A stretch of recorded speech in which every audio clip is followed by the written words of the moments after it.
নমস্কাৰ, মোৰ নাম শ্ৰী ধৰ্মেন্দ্ৰ খাকলাৰী। কাৰ্বি আংলং জিলা বড়ো সাহিত্য সভাৰ প্ৰতিষ্ঠাপক সম্পাদক তথা বিশিষ্ট শিক্ষাবিদ ললিত চন্দ্ৰ বসুমতাৰী আজি পুৱাৰ ভাগত লাংহিনত পৰলোক প্ৰাপ্তি ঘটে বুলি জানিব পাৰিছোঁ। তেওঁৰ এই খবৰ পাই দুখ লাগিছে, দুখ প্ৰকাশ কৰিছোঁ।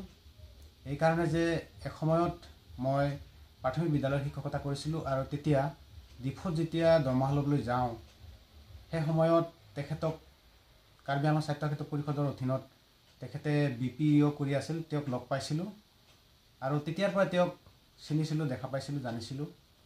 এসময়ত তেওঁ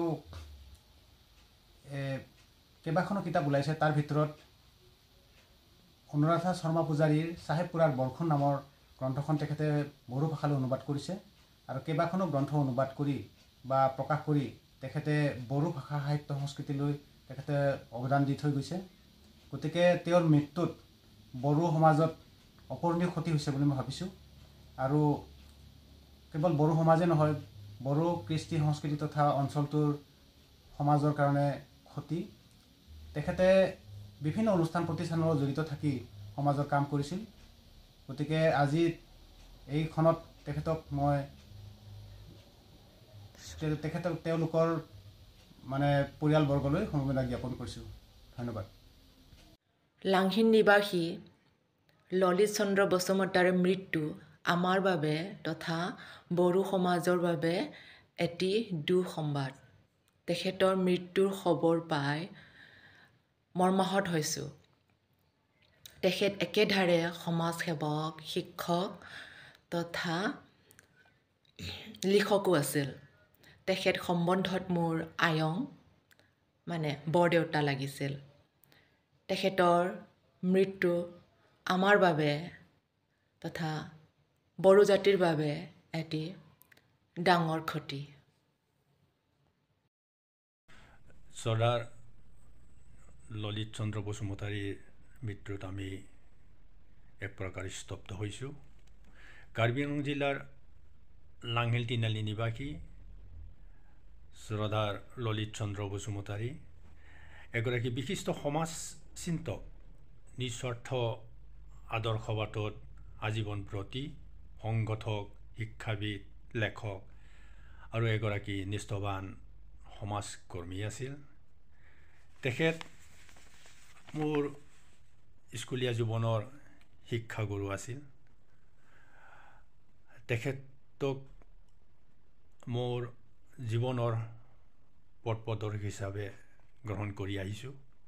স্কুলীয়া জীৱনত পঢ়ি থকা কালত কুঁহিপাত আলোচনীখন মই সম্পাদন কৰোঁতে তেখেতে মোক মনোবল আৰু সাহস দিছিল। কুঁহিপাত মুখপত্ৰৰ নামকৰণ তেখেতে দিছিল।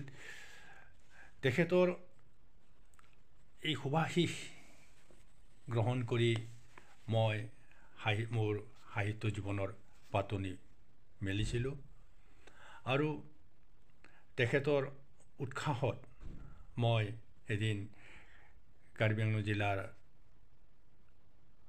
সাহিত্য সভাৰ সম্পাদকৰ দায়িত্ব পৰ্যন্ত মই গ্ৰহণ কৰিছিলোঁ। তেখেত কাৰ্বি আংলং জিলা বড়ো সাহিত্য সভাৰ প্ৰতিষ্ঠাপক সম্পাদক আছিল। তদুপৰি কাৰ্বি আংলং জিলাৰ বিভিন্ন সাহিত্য সংগঠনৰ লগত তেখেত জড়িত হৈ আছিল। তেখেতে এগৰাকী বিশিষ্ট লেখক আছিল। বড়ো সাহিত্য সভাৰ তেখেত আগৰণুৱা এগৰাকী ব্যক্তি আছিল। বিশিষ্টা লেখিকা অনুৰাধা শৰ্মা পূজাৰী বাইদেউৰ উপন্যাস চাহেব পুৰাৰ বৰষুণৰ বড়ো অনুবাদ গ্ৰন্থখন বড়ো ভাষাত চাহেব পুৰাণী অখা নামৰ যিখন গ্ৰন্থ তেখেতে অনুবাদ কৰিছিল, সেয়া এক আপুৰুগীয়া সম্পদ হিচাপে বিবেচিত হৈ ৰ'ব। তদুপৰি তেখেতে ৰচনা কৰা মহাংনী দাওখা, ৰোমান্থা আৰু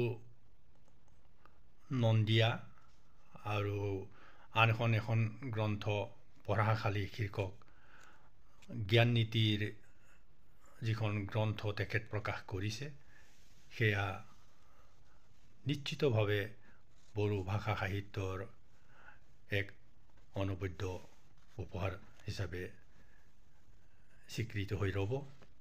চিৰনমস্য এইগৰাকী ব্যক্তি শ্ৰদ্ধাৰ ললিত চন্দ্ৰ বসুমতাৰী, তেনে এগৰাকী ব্যক্তি যাৰ কাৰ্যকৰী মানসিকতাৰে ৰূপ বৰ্ণগন্ধৰে উদ্ভাসিত হোৱা জীৱনগাথা আৰু বাস্তৱিক ৰূপৰ ছন্দৰে ছন্দায়িত